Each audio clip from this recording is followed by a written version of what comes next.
Swayam Prabha. Digital India. Educated India.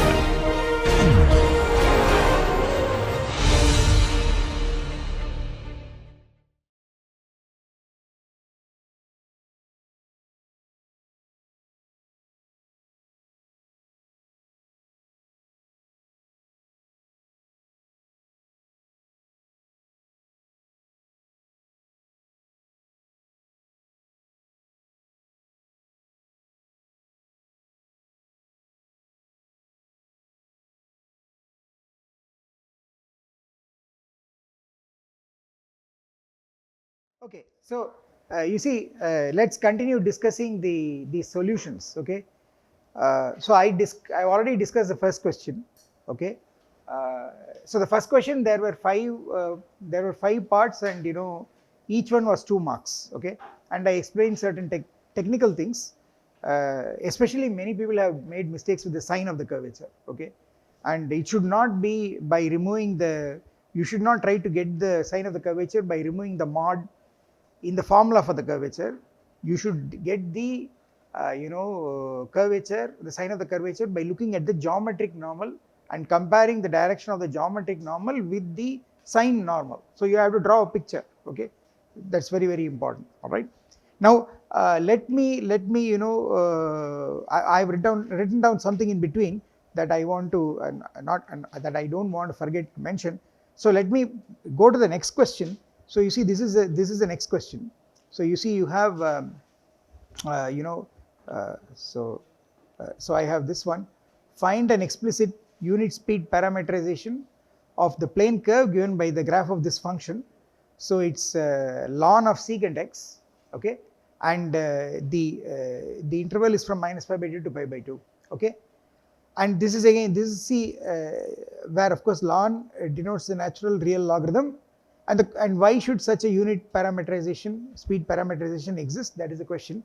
This is supposed to be 5 marks. Okay, and this is supposed to be, let us say, answerable in something like 10-15 minutes, not more than that. Probably should take even lesser time. So so there is always a problem with finding unit speed parametrizations, as I told you, because it involves inverting the arc length. So you have to find the arc length and invert it. But always it's not possible to invert the arc length, because the inversion of the arc length will not be always expressible in terms of elementary functions.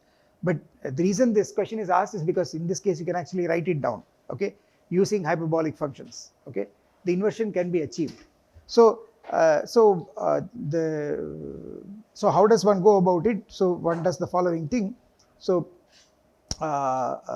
you have, so let me write it here. And you can also note it down. So you see, you have y is equal to ln of secant x. Okay, and the interval is from -π/2 to π/2.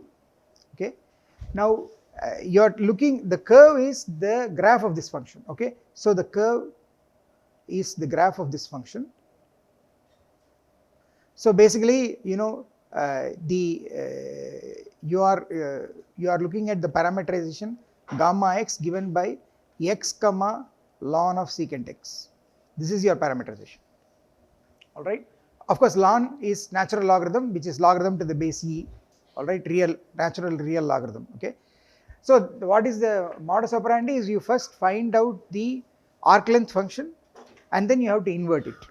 Okay, and then after inverting the arc length function, you can get the unit speed parametrization. So what is the arc length function? So the arc length function is going to be s is equal to s of x. Okay, and arc length is a function of the parameter, x is the parameter in this case. Mind you, x is varying from -π/2 to π/2. Okay, and -π/2 and π/2 are not included. So you have s is equal to s of x, and this is the if you want, this is integral of ds from some s naught to s. All right, and this s naught should be, now you change everything as into functions of x. So you will get integral from s naught. So this will be s naught will be s of some x naught, and this s will be s of x, and then you write ds by dx. Okay, and then the point is that this is the this is the speed, this is the norm of the velocity vector. So you will get you will get s of x is equal to integral from sx naught is say t naught to t. So this sx naught is some t naught, sx is some t, right? And I mean if so rather I should not write it like this. So the moment I write it, so let me be careful. So to be accurate, here the moment I change it to x, I should change the limits also to x. Okay, so I should ideally write it as x naught to x. Okay, where s naught is s of x naught and s is s of x. Okay, so you have to make this change a variable. So let me write it also here. So here it should be x naught to x. ds by dx is just norm gamma dot of x. Okay, all right, and into dx. And now of course you see your gamma x is x comma ln secant x. Okay, and gamma dot x is going to be, therefore, mind you, this dot is just d by dx here. Okay, because the parameter is x. All right, and gamma dot x will be 1, and then you differentiate ln secant x, it will be 1 by secant x into secant x tan x. So you will get, basically you will get tan x. Okay, and then the norm of that is just the distance of this point from the origin, or the length of that vector considered as position vector from the origin to that point. Okay, so this is just going to be square root of 1 plus tan squared x, and that is secant squared x, and so you will get secant x. Okay, so basically this is going to be integral x naught to x secant x dx. Okay, and what are you going to get if you do the integration? You will get s of x is equal to ln secant x plus tan x. Okay, and from x naught to x. Okay, this is what you are going to get. And there's an issue. You have to be very careful. This x naught has to be chosen in the open interval minus pi by 2 to pi by 2. Okay, don't choose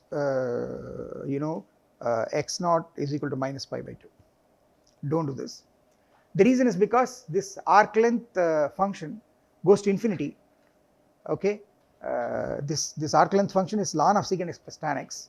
This ln of secant x plus tan x will go from minus pi by 2 to pi by 2. Okay, the arc length will go to infinity if you either go to minus pi by 2 or to plus pi by 2. So in fact I just wanted to show you, you can actually see this. So here is this is the function. The original function is y is equal to ln secant x. Okay, and this is the graph of the function. Okay, so it's this U shape graph. All right, and if you take the arc length function, this is the arc length function, and you can see that as you go to minus pi by 2 or plus pi by 2, this is going to infinity. So if you should never write the integral as integral from minus pi by 2 to some point x. You should not do that. Okay, and if you do that, then you are in trouble. Okay, so you should always take the point inside the interval so that you get finite arc length. Okay, so this is something that you have to worry about. That is one point where people make mistakes. So I just wanted to mention that.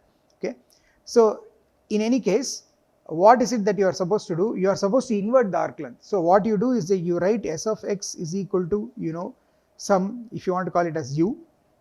Okay, then therefore you have to invert it, and you can take when you are inverting the function, you can forget the constant if you want. All right, so this is going to be ln of secant x plus tan x.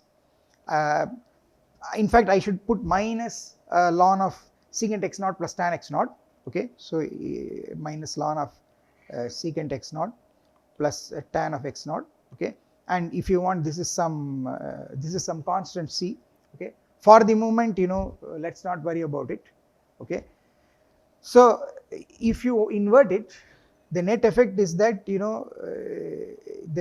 way to invert it is that you have to exponentiate, because you want to get, see what is the inversion? The inversion is from s of x equal to u, you have to write x equal to s inverse of u. you have to write it like this, okay. You have to do this inversion, and if you do this inversion, you have to invert this function u is equal to ln secant x plus tan x, and if you do that, you will get e to the u will be secant x plus tan x, okay. And this has to be written, this can be written in many ways. So one of the ways that one can think of is that, for example, it is 1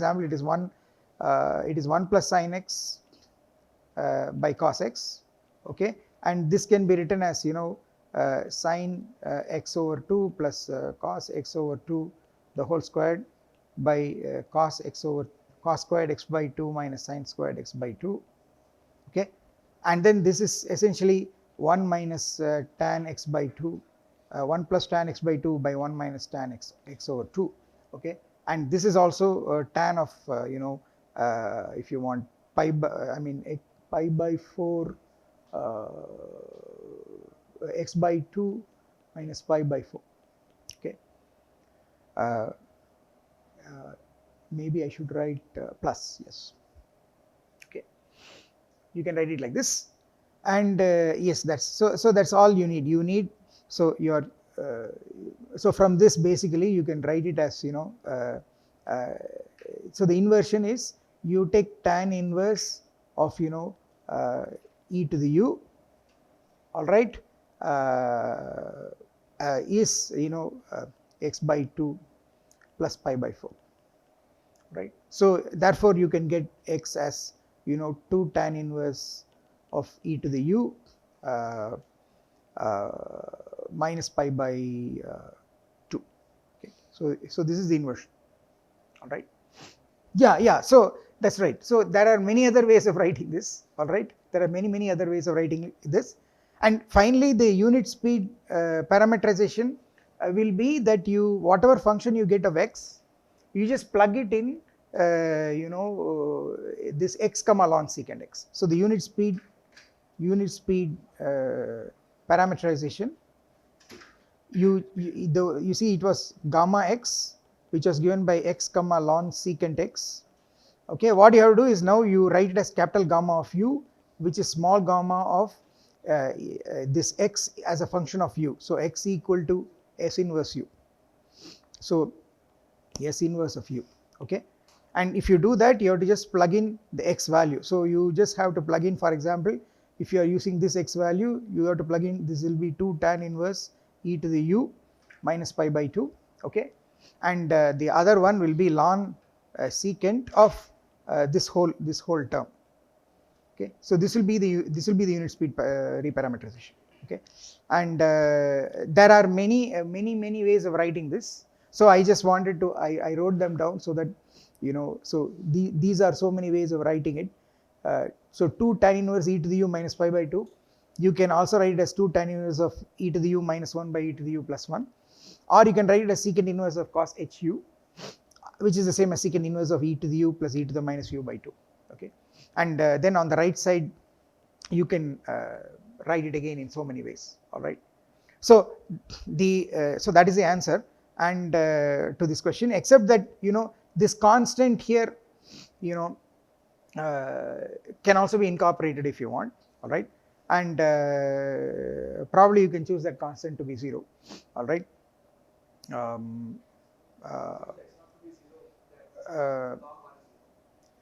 If you, for example, that's right, if you take x naught to be 0, then ln 1 is 0. So you need not worry about the constant if you take x naught as 0, for example, okay. So so that is the solution, and in fact actually except for this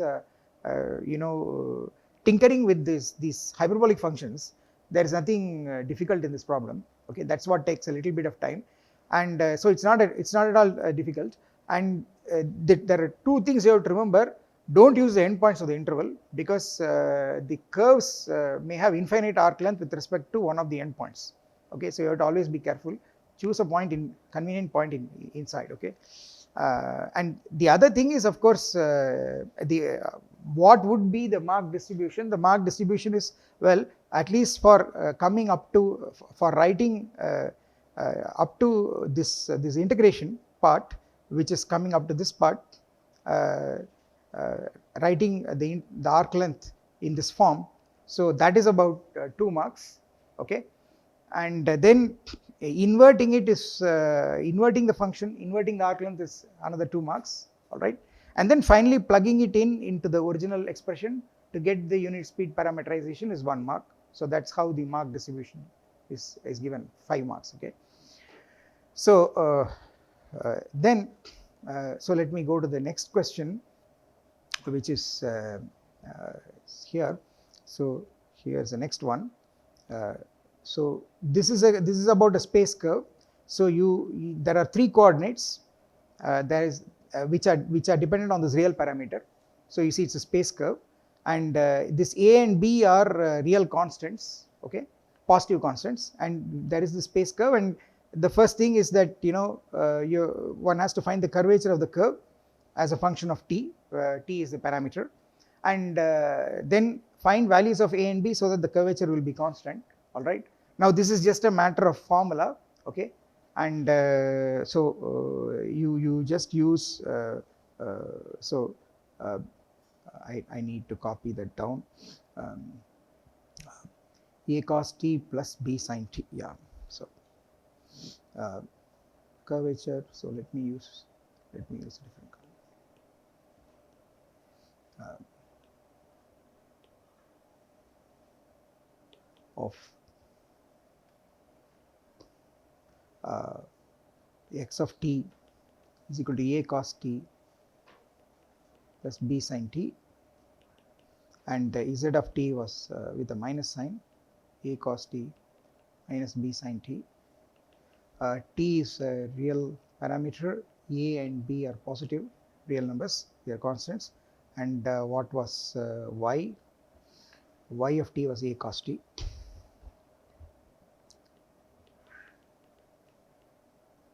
Okay, and of course finding the curvature is just applying the formula for curvature, which is so you see your gamma of t is now given by 3 coordinates xt, yt and zt, all right.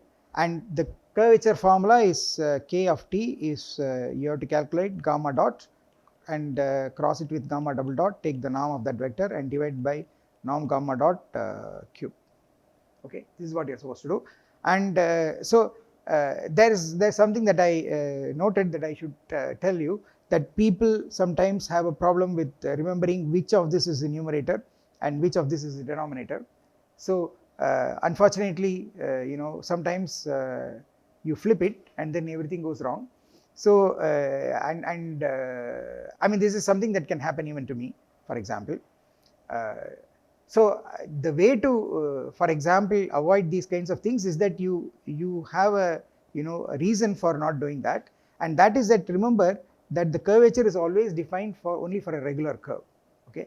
And regularity is a condition that the speed should never be 0, okay. That means the norm of the velocity should never be 0, and therefore something that should not be 0 should ideally be in the denominator, okay. So this should be in the denominator, okay.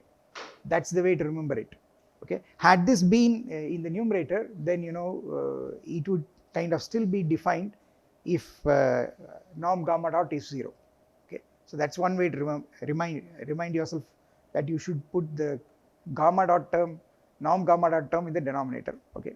These are all some I'm not saying that these are the best ways to remember, but these are all some ways to remember and make sure that you don't make some mistakes, okay.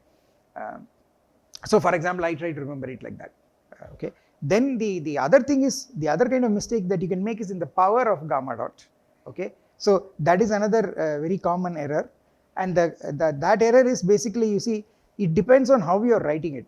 So if you write this, if you write gamma dot, you have to write it as norm gamma dot, the denominator is norm gamma dot cube. But if you write it in terms of x dot, y dot, z dot, sum of squares, you have to put 3 by 2. So you have to be careful. You should write this as x dot squared plus y dot squared plus z. If you write it like this, then you better put 3 by 2, because the norm is to the power of half, okay. So here you can make a mistake by putting 3 or 3 by 2, mixing them one for the other, okay. So this is so these are 2 common errors.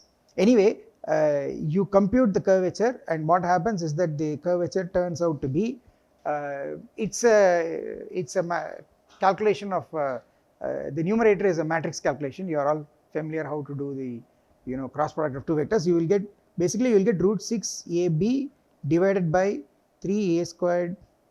So let me remember, I have written it down so that I don't, here it is, 3A squared sin squared t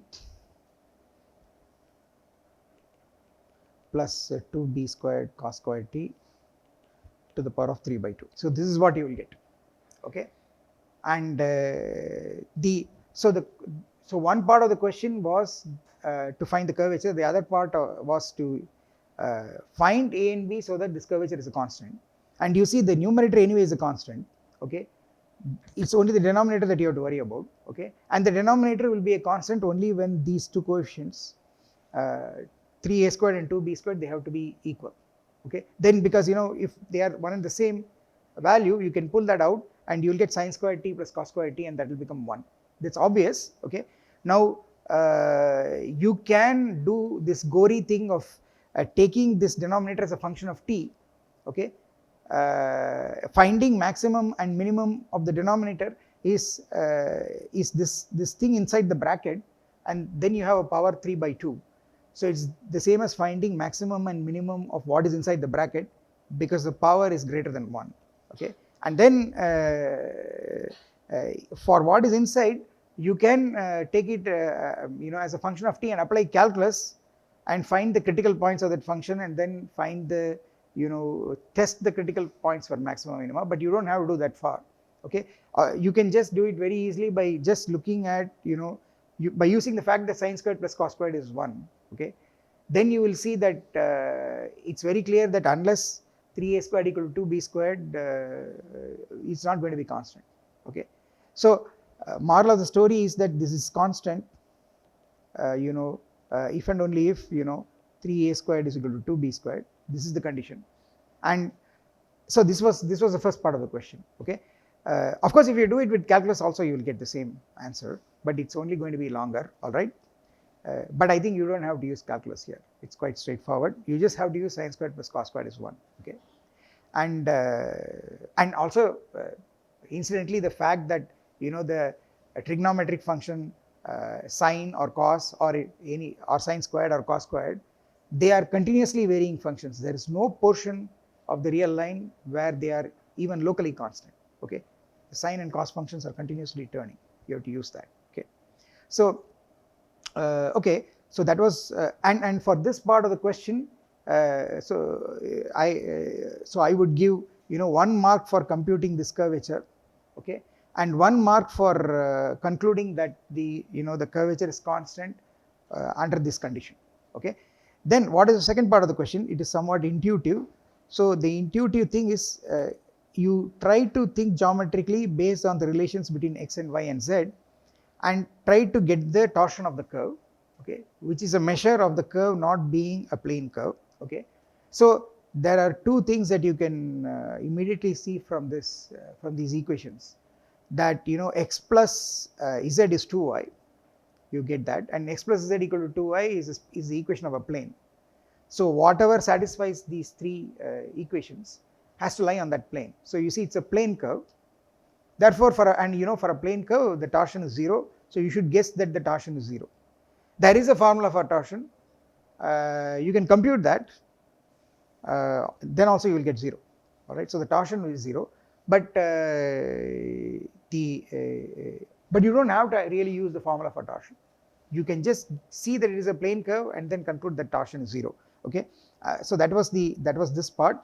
So let me just write that down here. Torsion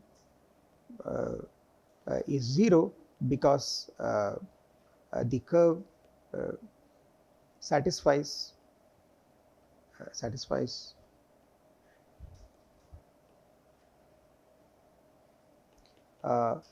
x plus z is equal to 2y, which is the equation of a plane.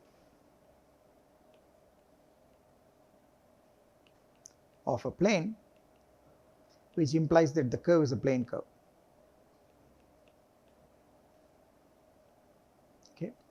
So it's always a plane curve irrespective of whatever a and b are. Okay. The only thing is, unless you put this condition 3a squared equal to 2b squared, it's not going to be constant curvature. Okay. If you don't put that condition, you will not get a curve of constant curvature. Okay. And otherwise you will get a curve of constant curvature, and it's a plane curve, so you can guess it has to be a circle. Okay. So this relation x plus z equal to 2y has to tell you that it's a plane curve. Already this condition 3a squared equal to 2b squared is the condition that the curvature is a constant. So it should be a curve which is having constant curvature on the plane. Okay. And mind you, that curvature is not 0. Okay. That curvature is not 0, because the curvature will be this common value of 3a squared and 2b squared, I can pull it out. Okay. And the rest of it is a non-zero term. Alright. So it's a non-zero constant curvature, and therefore it has to be a circle. So you should see that it should be a circle on a plane, and that the plane equation is given by x plus z equal to 2y. Okay. So this much geometric thought is required. Okay.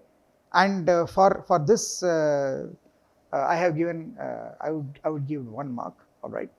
And then finally there's this last part of the question, which is the following. Could you have come to the same conclusion in one just using geometry and without explicitly calculating the curvature? Okay.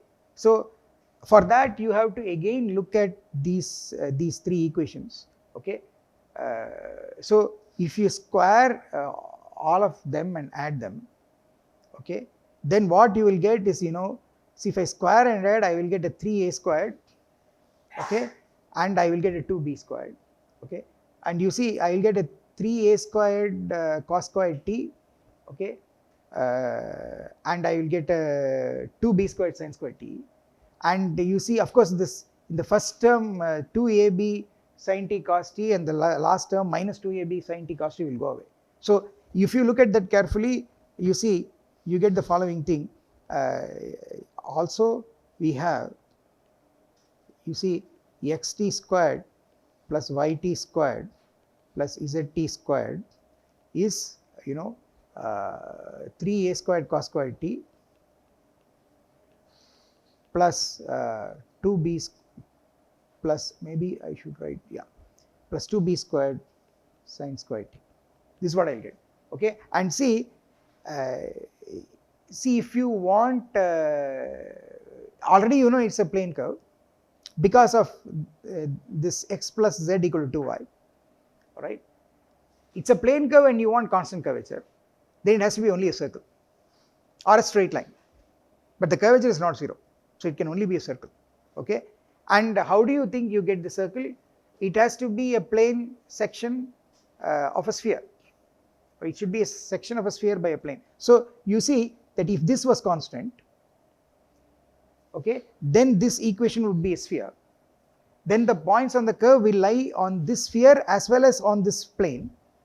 So they will lie on the intersecting circle, and the curvature will be a constant. So you can see that the condition for constant curvature is geometrically that this right side term should be constant.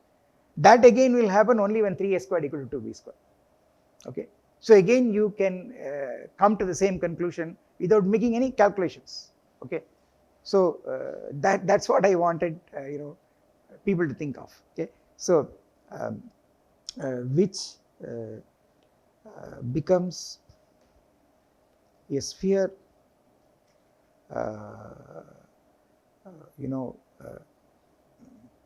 so I should say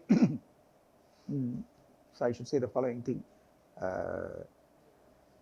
If 3a squared is equal to 2b squared, whose intersection,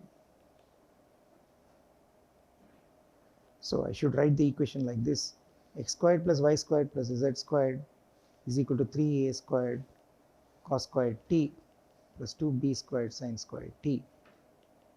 Okay. And for this to be a sphere independent of t, the thing on the right should not depend on t, it should be constant. That means 3a squared has to be 2b squared. In that case it becomes a sphere. Okay. And whose intersection with this other equation that I wrote above, which is x plus z equal to 2y, gives a circle. which is our curve, which is the given curve. Okay. So therefore, even without making any of these calculations, you can see that the condition for constant curvature is 3a squared equal to 2b squared. You don't have to really compute anything. Okay. So without computing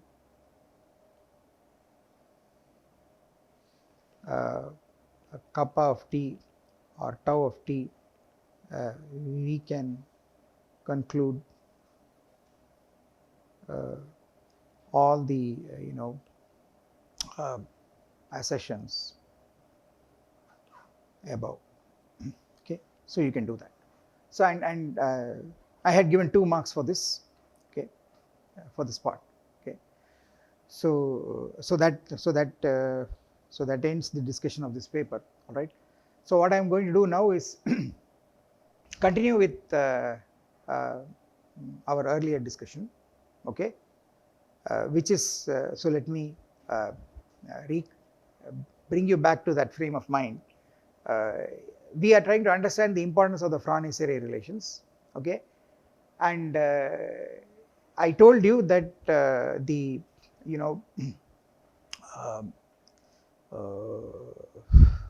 so here it is. So let me just show you something here. So if you look at it, see this is your Front-Essere matrix. Okay, that you write in the Front-Essere relations. Okay, it's a skew symmetric matrix, and you have the 2 things that are appearing are the curvature k and the torsion tau for a space curve. Okay, and again the statement is that you want to say that the idea is that the curvature and torsion kind of classify the curves, but there is a little bit of ambiguity that one has to resolve. So if for 3 dimensions you have to say that the curvature and the torsion will classify. Okay, and for 2-dimensional curves there is no torsion. Okay, then what you will have to do is you have to take the sine curvature. Okay, and the important thing is that in 3 dimensions curvature doesn't have a sign. Okay, torsion takes care of the sign. All right, and there is already one bit of ambiguity that if you have 2 curves which are rigid motions of one another, then this curvature and torsion will not change. So what you have to do is that when you say a curve is controlled or completely determined by its curvature and torsion, you have to allow not only the curve but also all of its rigid motions. Okay, so that means you have to put all the curve along with all the other curves which are rigid motions of this curve. You should put them all into one group, essentially one equivalence class. So you have to go modulo the equivalence relation given by 2 curves being equivalent if one is rigid motion equivalent to the other. One is obtained from the other by rigid equivalence. Okay, rigid motion equivalence. Okay, by moving by a rigid motion. All right, now so what you can do is that there were a couple of issues I wanted to point out. The first thing is, so if you want to formulate it roughly, so you will take curves in space. So let me use a different color. So you see, you will take curves in space. Okay, this doesn't look very different. It's okay. So you take curves in space, right? And for a given curve in space, what you do is that you are attaching the curvature function and the torsion function. Okay, but there is a small problem. When you talk about torsion, only when the curvature is not 0. Okay, so it's important that you have to restrict to positive curvature curves. Okay, and when I say positive curvature, mind you, it is always positive curvature or 0 curvature, because this is curvature of a space curve and it is taken only in magnitude. The sign of the curvature is taken only for a plane curve. Okay, and we want torsion to be defined, so curvature can never vanish. And mind you, curvature is a continuous function. So if you are taking a curve with curvature never vanishing, it's a continuous function. Okay, then it has to be throughout positive. Okay. So you have, but in general, if you give me a space curve, it may happen that the curvature might become 0 somewhere. It's possible.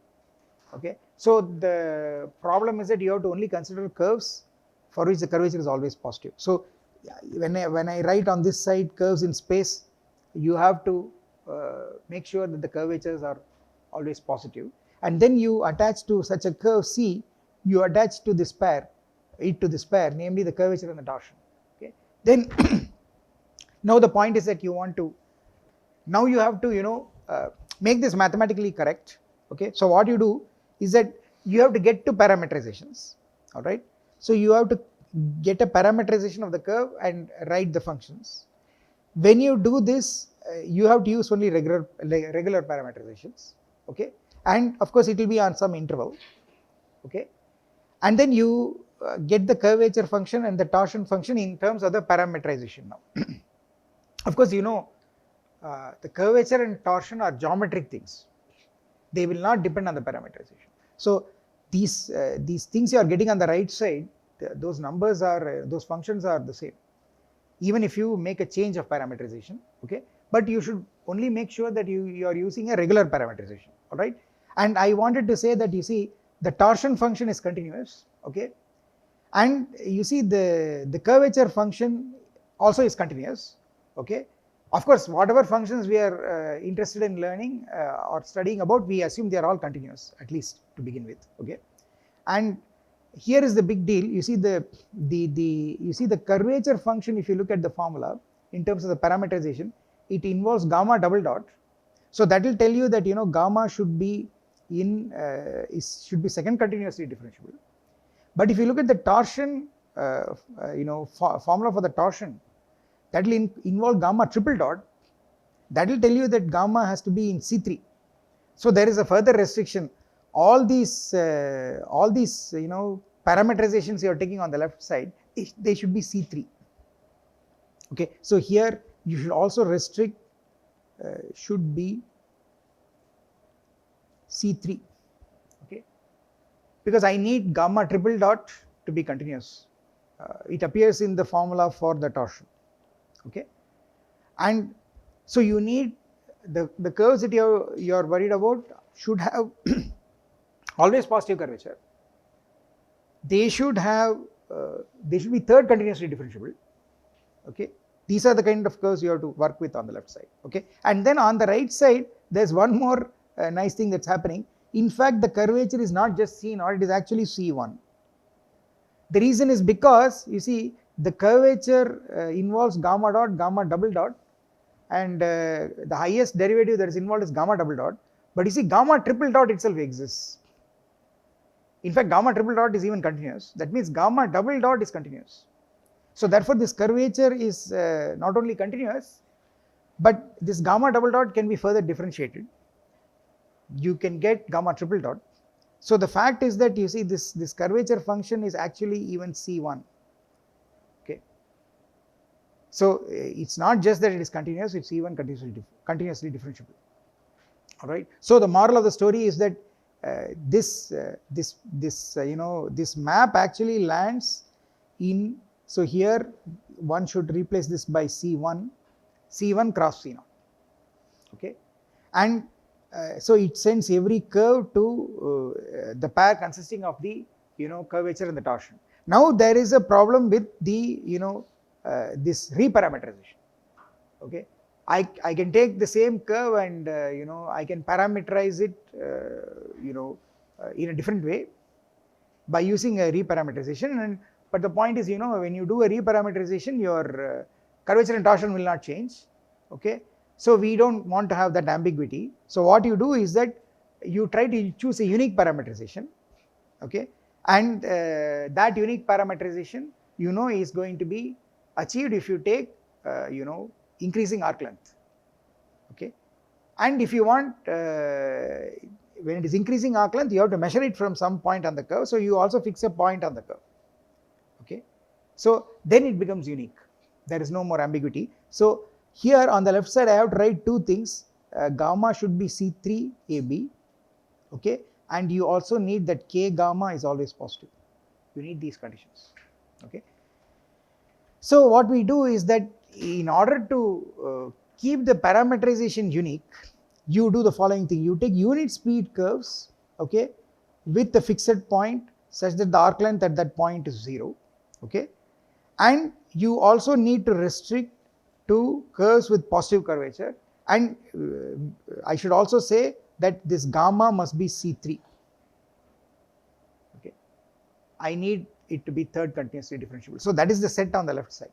Okay, and on the right side, I will for any such unit speed parametrized curve with a marked point on the curve from which I can measure the arc length, I will associate to that curve its curvature and the torsion, and it will land in C1 AB cross with values in R plus cross C0 AB, okay, with values in R. Okay, so this is what I will get. Now still there is some ambiguity on the left side, and that is because of the rigid motions. So if you take a curve gamma equal to gamma s and then you make a rigid motion, okay, then you will get a new curve, and the fact is that both these curves will have the same curvature and torsion.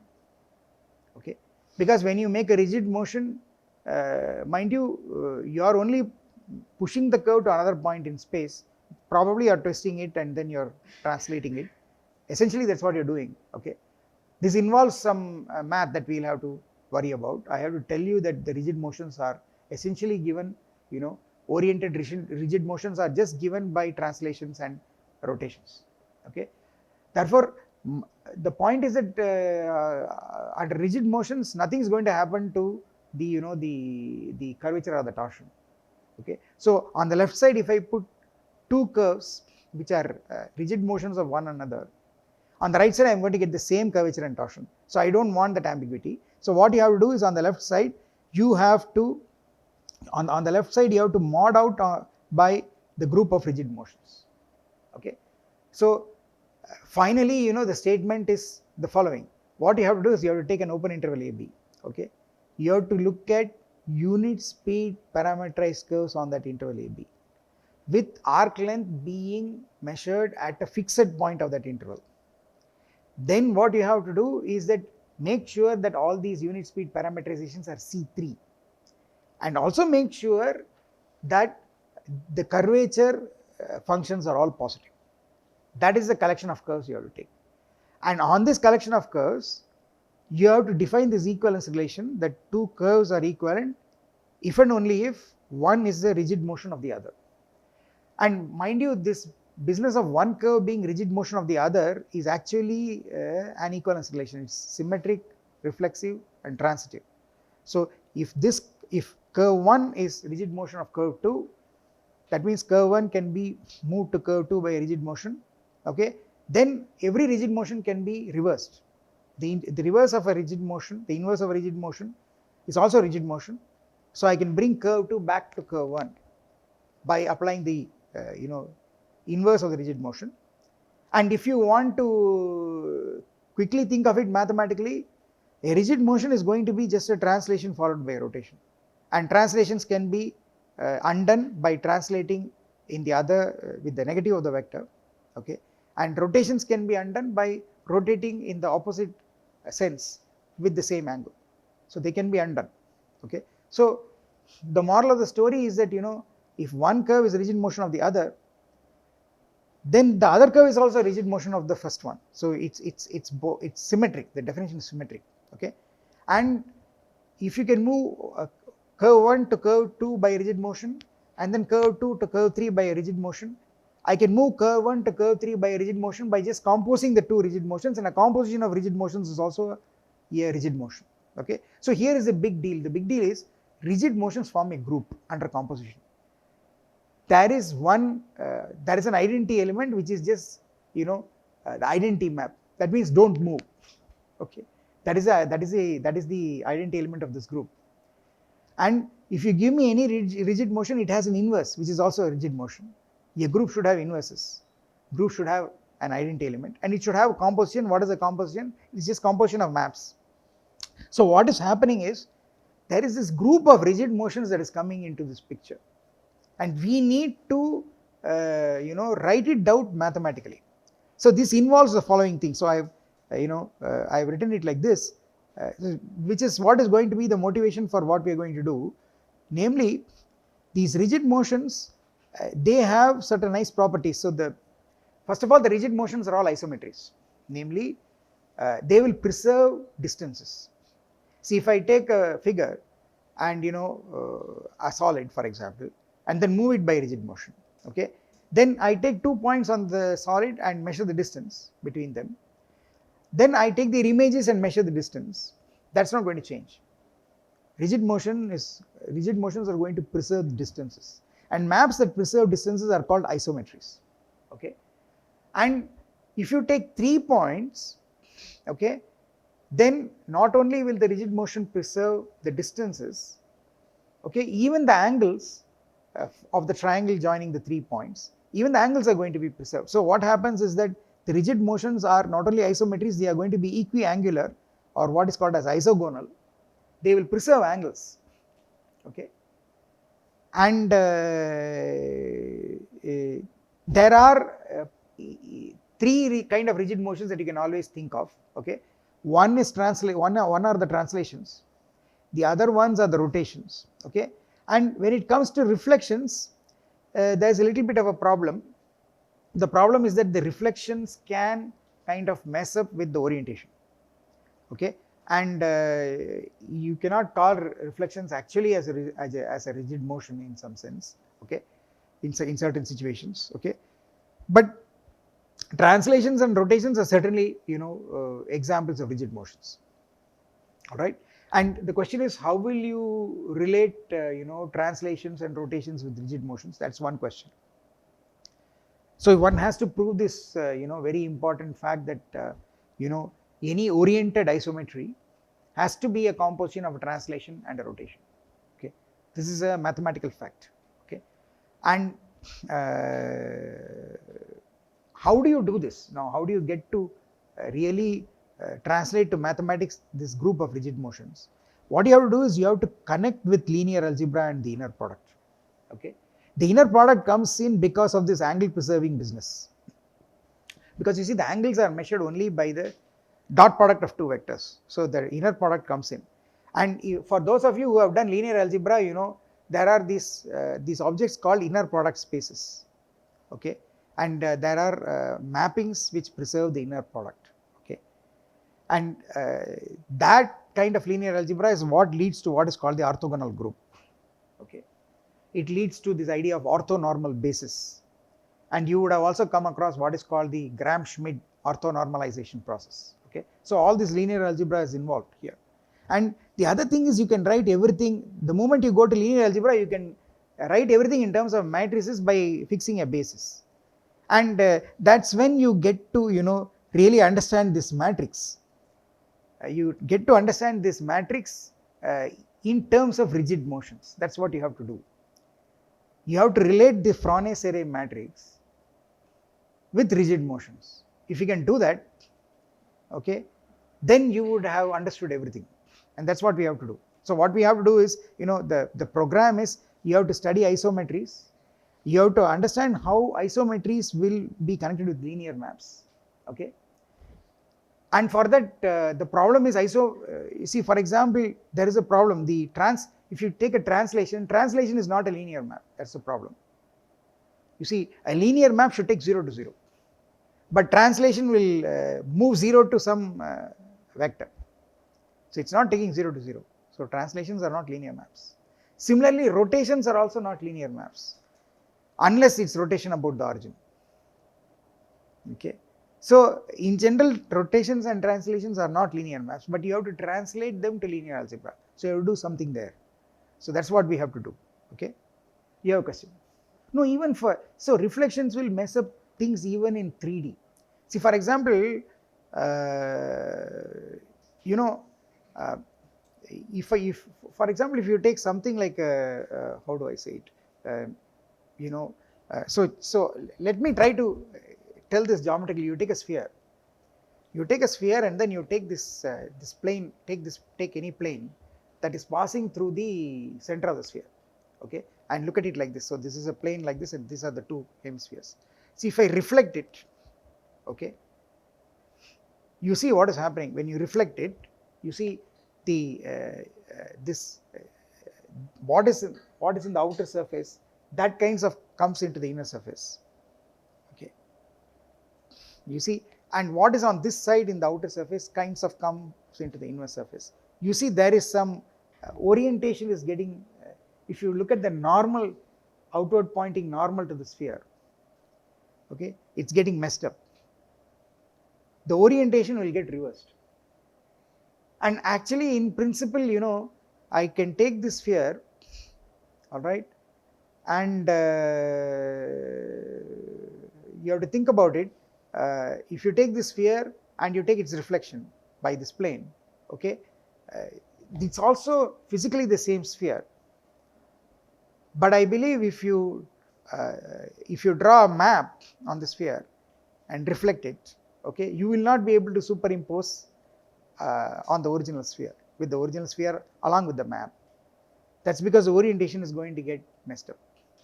Okay, so reflections are not going to preserve the orientation. Okay, but the interesting thing is reflections are isometries. That's the point.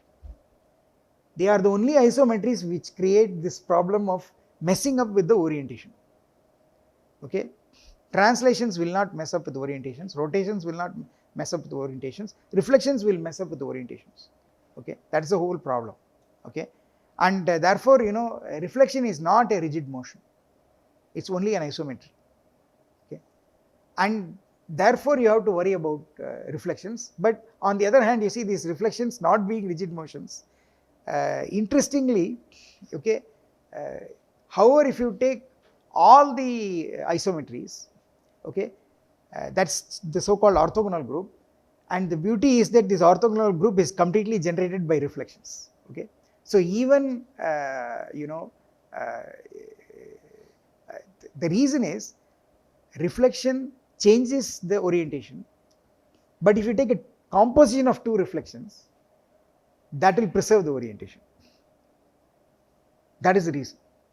Okay, so what happens is that, you know, all isometries can be generated by composing various reflections, and only even compositions of even number of reflections will give rise to the oriented isometries.